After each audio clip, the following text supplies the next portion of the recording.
The EU referendum campaign is moving up a gear this weekend as campaigners from both sides of the debate take to the streets to try to win over voters.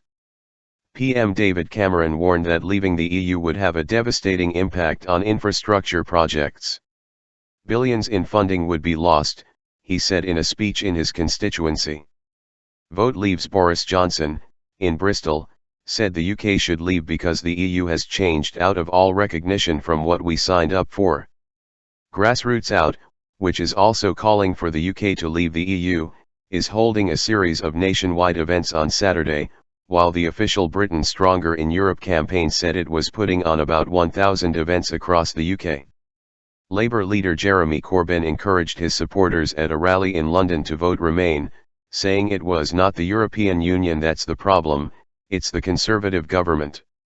The referendum takes place on June 23, when voters in the UK will be asked whether they want the country to stay in or to leave the European Union. With less than 6 weeks to go until the vote, and with the polls putting Remain and Leave at roughly 50-50, both sides have all to play for. Campaigning in his Oxfordshire constituency, Mr. Cameron said, "Vital projects across every region of the UK have been financed by the EIB European Investment Bank. Not only would leaving the EU see us wave goodbye to this crucial funding, but, with a smaller economy hit by new trading barriers and job losses, it's unlikely we'd be able to find that money from alternative sources." Mr. Cameron said projects that had benefited from such funding included new trains for the East Coast Main Line, the M8 motorway extension between Edinburgh and Glasgow, and the expansion of research and teaching facilities at Oxford University. Families would prosper. The Prime Minister also unveiled a poster, which depicted an envelope on a doormat with wording saying an EU exit would cost the equivalent of £4,300 for every household. The designated Out campaign, Vote Leave, has accused Mr. Cameron of failing to be honest with voters, saying the cost of staying in is £4,600 per household, as membership costs £50 million a day. David Cameron knows that not a single British family would lose that amount of money if we vote Leave.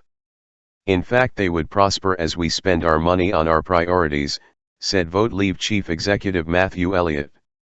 In his speech, Mr. Johnson said the UK's aborted negotiations with the EU showed it was going in completely the wrong direction.